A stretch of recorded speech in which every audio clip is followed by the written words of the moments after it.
সন্ধ্যা unscripted days চ্যানেলে আপনাদের আহ্বান জানাই। আজকে বানাবো মাটন কিমা চানা। চলো কি কি লাগবে দেখে নিই। মাটন, কিমা, আলু, পেঁয়াজ কুচি, টমেটো কুচি, আদা রসুন কাঁচা লঙ্কা পেস্ট আর চানা। চানাটাকে আমি ওভারনাইট ভিজিয়ে রেখেছিলাম। কড়াইটা গরম করে এর মধ্যে একটু তেল দেবো। তেলটা একটু বেশি দিও, কারণ যেহেতু মাটন কিমা আছে তাই তেলটা একটু বেশি দেওয়া প্রয়োজন। তেল দিয়ে আমরা আলুগুলো ভালো করে ভেজে নেব।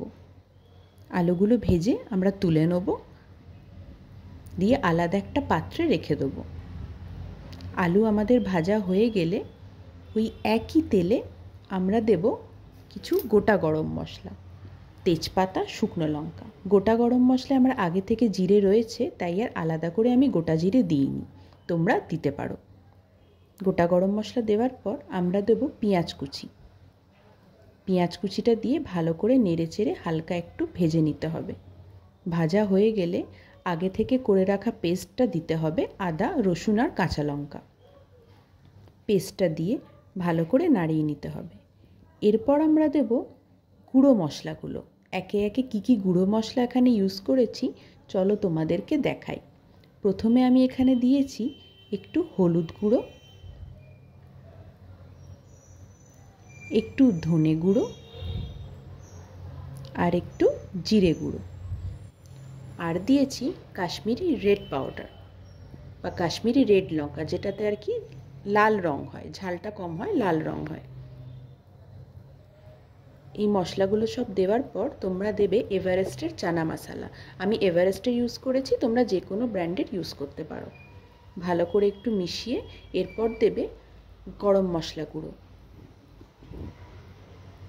সমস্ত গুঁড়ো মশলাগুলো দেওয়া হয়ে গেলে মশলাটা কিন্তু ভালো করে কষিয়ে নিতে হবে। মশলাটা কষানো হয়ে গেলে এরপর মাটন কিমাটা দিয়ে দেবে। মাটন কিমাটা দিয়ে কিন্তু ভালো করে মশলার সাথে মিশিয়ে নিতে হবে। মোটামুটি একটু কষানো হলে এরপরে এটার মধ্যে আমি নুন দেব আর একটু স্বাদমতো চিনি দেব। নুন চিনি দেওয়া হয়ে গেলে এর মধ্যে আমরা কুচনো টমেটোগুলো দিয়ে দেবো। সমস্ত কিছু দিয়ে ভালো করে কষিয়ে নেব। এরপরে ওভারনাইট ভিজিয়ে রাখা চানাটা দিয়ে দেবো।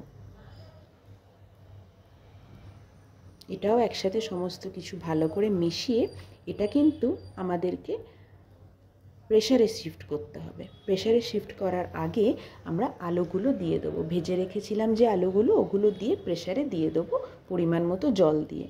প্রেসারের ঢাকনা বন্ধ করে 3 থেকে 4টে সিটি দেবে, ব্যাস তাহলেই রেডি হয়ে যাবে মাটন কিমা চানা।